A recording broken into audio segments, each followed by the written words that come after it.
আসসালামু আলাইকুম প্রিয় দর্শক শ্রোতা, আজকে আমরা কথা বলবো পিত্তপাথর নিয়ে। আমাদের সাথে আছেন প্রফেসর ডক্টর আব্দুল ওয়াহাব খান।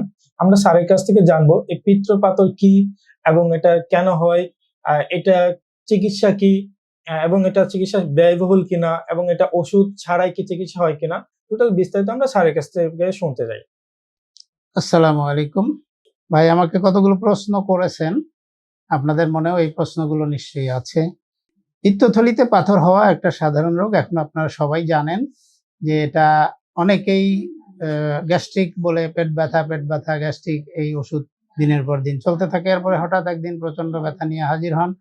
আল্ট্রাসোনোগ্রাম করার পরে দেখা যায় পিত্তথলিতে পাথর এবং ইনফেকশন হয়ে আছে।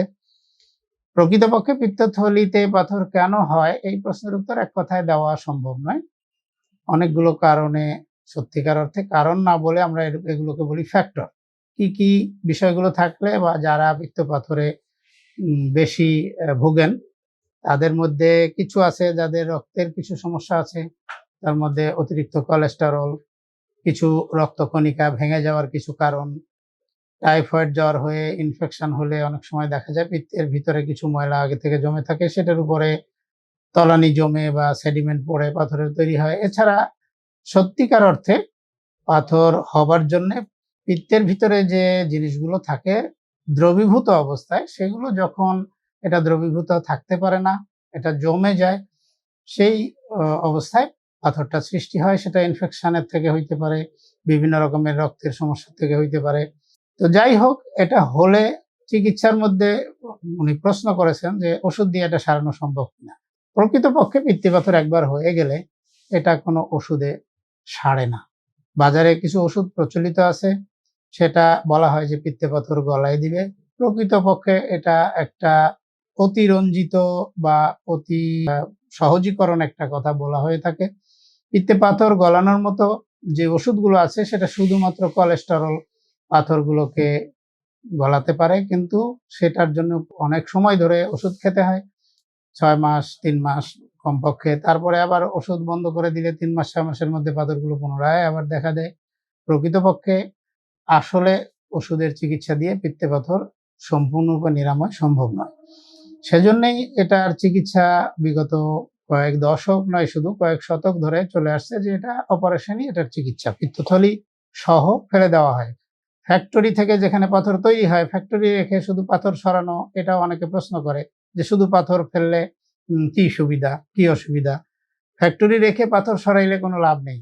আমি পেশেন্টদেরকে সবসময় বলি যে শুধু পাথর ফেলা, পিত্তথলি রেখে সেটা আমরা চেষ্টা করলে পারি, কিন্তু তাতে আপনার লাভ নেই, লাভ আমাদের। কারণ বারবার পাথর হবে, আমরা বারবার ফেলবো, খরচ আপনার বাড়বে এবং সেখান থেকে আরো অনেক রকমের জটিলতার সৃষ্টি হবে। এটা একটা হাস্যকর চিকিৎসা ব্যবস্থা যদি কেউ বলে থাকে, আর এই ধরনের কোনো চিকিৎসা ব্যবস্থা নেই।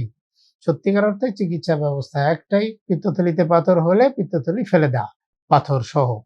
তো সেখানে আরেকটা প্রশ্ন প্রসঙ্গত এসে যায় যে পিত্ত তো আসলে এটা প্রয়োজনীয় একটা জিনিস, চর্বি জাতীয় খাবার হজমের জন্য এটা ফেলে দিলে কোনো সমস্যা হবে কিনা। এটাও একটা অতি সহজীকরণ বা সত্যের কিছুটা ব্যত্যয়। কারণ পিত্ত যেটা, সেটা কলিজায় তৈরি হয়, লিভারে তৈরি হয় প্রতিদিন প্রায় 1 কেজির মতো, 1 লিটারের মতো। এটা একটু ঘনীভূত হয়ে যেটা খাদ্যনালীতে সরাসরি চলে যাওয়ার কথা, খাবার যখন যায় খাবার হজম করে, কিন্তু যখন খাবার পেটে থাকে না তখন যে পিত্তটা তৈরি হয়, সেই পিত্তটা ঘুরে এসে পিত্তথলিতে ঘনীভূত অবস্থায় জমাট বেঁধে থাকে। এখানে সর্বসমেত মোটামুটি 50 সিসির মতো থাকে। এই পিত্তটা কাজে লাগে যখন সাধারণ খাবারের পরে মানুষ অতিরিক্ত খাবার খায় বা খুব গুরুপাচ্য খাবার, অতিরিক্ত চর্বি ইত্যাদি খায়, তখন কাজে লাগে। সুতরাং পিত্তথলি ফেললে হজমের সমস্যা হবে, এই কথাটা সম্পূর্ণরূপে একটা অমূলক। আর এইটা সত্যিকার অর্থে যেটা করতে হবে, যিনি পিত্তথলি ফেলে দিয়েছেন তাকে কিছু খাবার রেস্ট্রিকশন বা খাবারের কিছু বাধ্যবাধকতা মেনে চললেই উনি সম্পূর্ণরূপে সুস্থ থাকতে পারবেন। কোনো চর্বি জাতীয় খাবার নরমাল ভাবে খেলে কোনো অসুবিধা নেই, অতিরিক্ত না খেলেই হলো, তাইলে উনি সুস্থ থাকবেন, হজমেও কোনো সমস্যা হবে না। আর এই পিত্তথলি অপারেশনের জন্য এখন অনেকে প্রশ্ন করেছে, আর পেট কেটে করবেন না ল্যাপারোস্কোপি করবেন। এটা আসলে সত্যিকার অর্থে আরো 30 বছর আগে বা 25 বছর আগের প্রশ্ন ছিল। এখন এই সমস্ত প্রশ্ন আর কেউ করে না। সমস্ত পৃথিবীতেই এটা একটা গোল্ড স্ট্যান্ডার্ড বলি আমরা।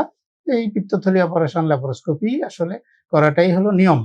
হ্যাঁ, একটা বিষয় মাথায় রাখতে হবে, সমস্ত দুনিয়াতে এখনো পর্যন্ত একটা বিষয় আছে যে পিত্তথলি অপারেশন মেশিনেই করা হবে, কিন্তু মেশিনে করতে গেলে প্রয়োজন বোধে কাটারও প্রয়োজন হতে পারে, সেটার একটা মতামত কিন্তু রোগীকে নিয়ে রাখতে হয়। এই মোটামুটি আমাদের পিত্তথলি সম্পর্কে, চিকিৎসা সম্পর্কে। আর কিছু বিষয় আছে যেটা পিত্তথলি অপারেশন না করলে নানা রকমের জটিলতা, আমার মনে হয় আরেকদিন আমরা এই বিষয়ে আলাপ করব। আজকে এখানেই শেষ করি। আসসালামু আলাইকুম। ধন্যবাদ স্যারকে আমাদেরকে সুন্দর করে বোঝানোর জন্য পিত্তথলি পাথর সম্পর্কে। আমরা আশা করি এইভাবে প্রত্যেকটা সাবজেক্টের জন্য স্যার আমাদেরকে জানাবেন এবং আস্তে আস্তে আমরা এখান থেকে উপকৃত হব। ধন্যবাদ সবাইকে।